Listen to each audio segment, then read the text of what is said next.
মুক্তির পর থেকে দেশের প্রেক্ষাগৃহে জমিয়ে ব্যবসা করছে তুফান। মাল্টিপ্লেক্স থেকে সিঙ্গেল স্ক্রিন সব জায়গাতেই দর্শকের সাড়া পেয়েছে ঈদুল আজহায় মুক্তি পাওয়া সিনেমাটি।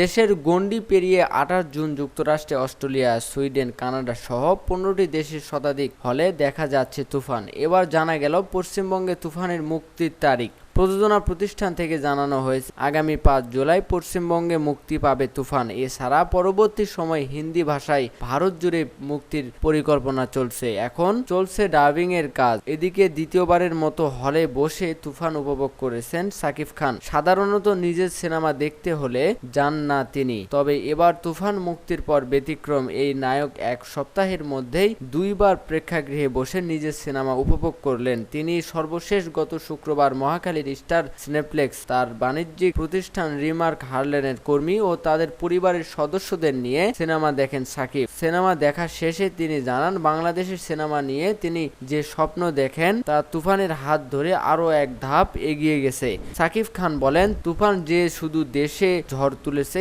এমন নয়, বিশ্বের যেখানেই মুক্তি পেয়েছে সেখানেই দর্শক সিনেমাটি দেখছে। এমনভাবে অগ্রিম টিকিট বুকিং এর নজির বিগত সময়ে দেখা গেছে কি না এটা আমার জানা নেই। যে স্বপ্নটা আমরা সবাই দেখি, আমাদের বাংলাদেশি সিনেমা আন্তর্জাতিকভাবে সাফল্য পাবে তুফানের হাত ধরে, সেই স্বপ্নের আরও এক ধাপ এগিয়েছি আমরা। ভারতে ও সিনেমার প্রচারে শাকিব খান উপস্থিত থাকবেন বলে জানিয়েছেন প্রযোজনা প্রতিষ্ঠান আলফা আই। ৯০ দশকের এক গ্যাংস্টার ও সিনেমা নিয়ে স্বপ্নবাজ দুই তরুণের গল্পে তুফান বানিয়েছেন রাহেন রাফি। দুই চরিত্রেই অভিনয় করেছেন শাকিব খান। আরও আছেন চঞ্চল চৌধুরী, মিমি চক্রবর্তী, নাবিলা গাজী রাকায়েত প্রমুখ।